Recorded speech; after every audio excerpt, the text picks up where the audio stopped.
ایماندار گائے۔ ایک دفعہ کا ذکر ہے کہ ایک گائے کھیت میں رہتی تھی۔ وہ بہت ایماندار اور وفادار تھی۔ اس نے ہمیشہ سچ بولا اور اپنا فرض ادا کیا۔ وہ ہر روز کسان کو دودھ دیتی تھی اور سکون سے گھاس چرتی تھی۔ ایک دن اس نے زمین پر ایک چمکدار سکہ دیکھا۔ وہ متجسس ہوئی اور اسے منہ سے اٹھا لیا۔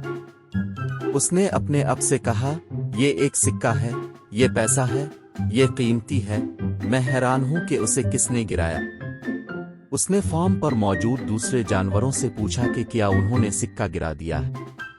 اس نے گھوڑے، بھیڑ، مرغی اور کتے سے پوچھا، لیکن ان میں سے کسی نے بھی سکہ نہیں گرایا تھا۔ سب نے کہا، نہیں گائے، ہم نے سکہ نہیں گرایا۔ ہم پیسہ استعمال نہیں کرتے، ہمیں پیسے کی ضرورت نہیں ہے۔ پیسہ انسانوں کے لیے ہے۔ گائے نے کہا، او، میں دیکھتی ہوں، ٹھیک ہے، شاید کسی انسان نے اسے گرا دیا ہے۔ اس نے کسان سے پوچھنے کا فیصلہ کیا کہ کیا اس نے سکہ گرا دیا ہے۔ وہ کسان کے گھر گئی۔ گائے نے کہا، ہیلو کسان، مجھے اب سے کچھ پوچھنا ہے۔ اس نے اسے سکہ دکھایا اور کہا، کیا تم نے یہ سکہ گرایا تھا؟ میں نے اسے زمین پر پایا۔ کسان نے سکے کو دیکھا اور پہچان لیا۔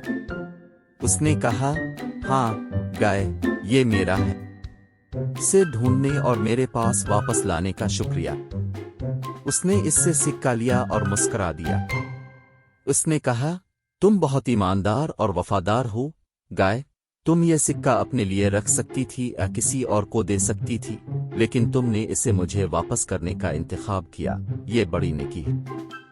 گائے نے کہا، اب کا استقبال ہے کسان، مجھے خوشی ہے کہ میں آپ کی مدد کر سکا۔ کسان نے کہا، گائے، تم اپنی ایمانداری اور وفاداری کے لیے انعام کے مستحق ہو۔ اس نے اسے تازہ گاجروں کا ایک گچھا دیا اور کہا، یہ لو گائے، یہ تمہارے لیے ہے۔ وہ اپنی چراگاہ میں واپس چلی گئی اور اپنی گاجریں دوسرے جانوروں کے ساتھ بانٹے۔ سب نے اس کی ایمانداری اور وفاداری کی تعریف کی۔ کہانی کا اخلاق یہ ہے کہ ایمانداری اور وفاداری پیسے سے زیادہ قیمتی ہے، اور یہ دوستی اور شکر گزاری لاتی ہے۔